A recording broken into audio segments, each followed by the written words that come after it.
2026년 1월 3일 새벽 베네수엘라 마두로 대통령이 미군 델타포스에 의해 전격 체포되었습니다. 그런데 여러분, 여기서 더 충격적인 사실이 있습니다. 작전 시작부터 종료까지 걸린 시간 단 3시간입니다. 더 놀라운 건 이 작전이 시진핑 특사단이 마두로와 회담을 마친 직후에 시작됐다는 겁니다. 영국 BBC는 중국 고위 관리들이 여전히 카라카스에 머물고 있다고 보도했습니다. 그리고 이 사건 이후 남미 전체가 한국을 주목하기 시작했습니다. 지금부터 그 놀라운 전말을 공개합니다. 미군의 작전은 교과서적이었습니다. 새벽 2시 EA-18G 그라울러 전자정의가 베네수엘라 통신망을 마비시켰습니다. 중국이 자랑하던 JY-7 레이더와 JYL-1 조기경보 레이더가 순식간에 먹통이 됐습니다. 2시 15분 F-35와 F-22 스텔스 전투기가 진입해 방공망을 정밀 타격했습니다. 2시 45분 델타포스가 마두로의 은신처를 급습했고 새벽 5시 트럼프 대통령이 종전을 선언했습니다.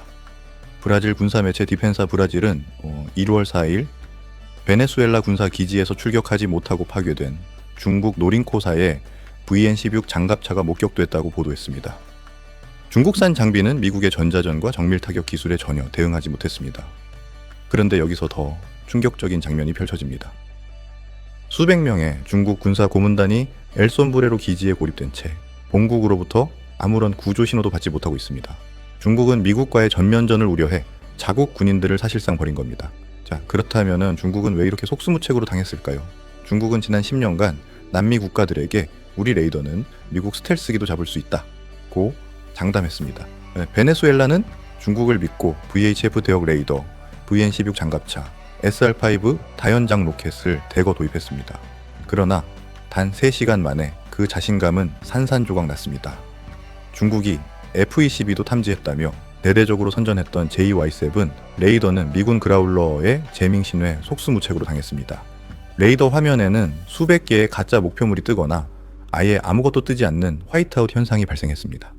바로 이 장면을 지켜본 남미 최대 경제 대국 브라질이 움직이기 시작했습니다.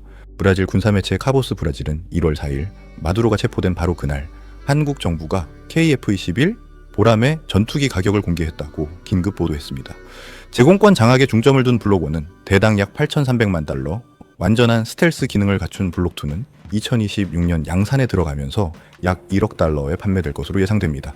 이 가격은 프랑스 라팔 1억 8천만 달러, 유로파이터, 타이푼 2억 달러의 절반 수준입니다. 이 가격 보도는 KF-21에 관심을 가지고 있는 필리핀과 폴란드에서 속보로 보도됐고 UAE와 사우디가 있는 중동 매체도 일제히 보도했습니다. 그런데 여기서 끝이 아닙니다.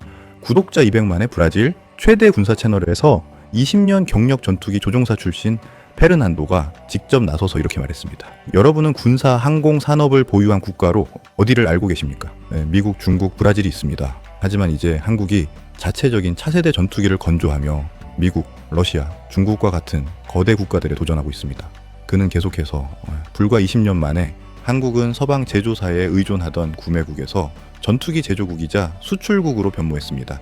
이는 소수의 국가만이 달성할 수 있는 업적입니다. 라고 극찬했습니다. 이 영상이 유익하셨다면 구독과 좋아요 부탁드립니다. 자, 그렇다면 왜 지금 한국일까요? 남미 국가들은 지금 심각한 딜레마에 빠졌습니다.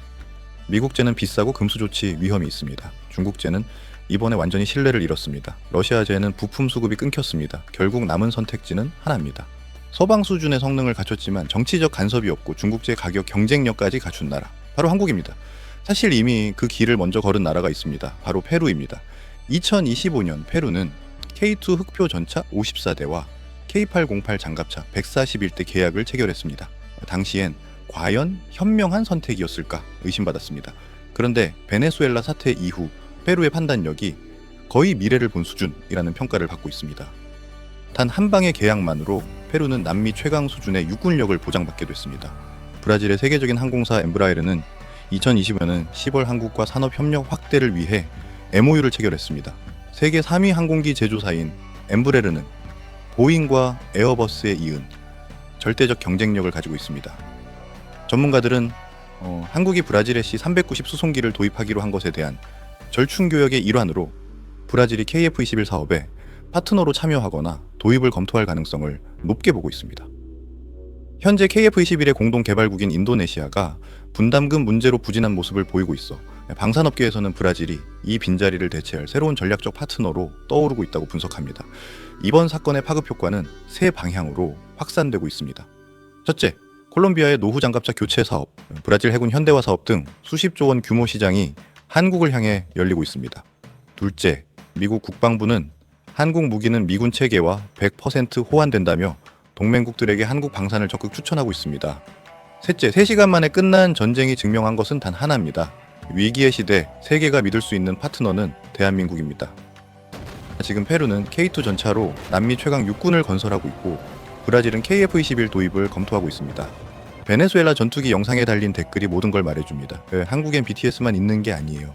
이제 한국은 인류 군사 강국입니다. 세계 방산 시장의 패권이 대한민국으로 넘어오고 있다는 명백한 증거입니다. 구독과 좋아요로 응원해주시고 대한민국의 도약 함께 지켜봐 주세요.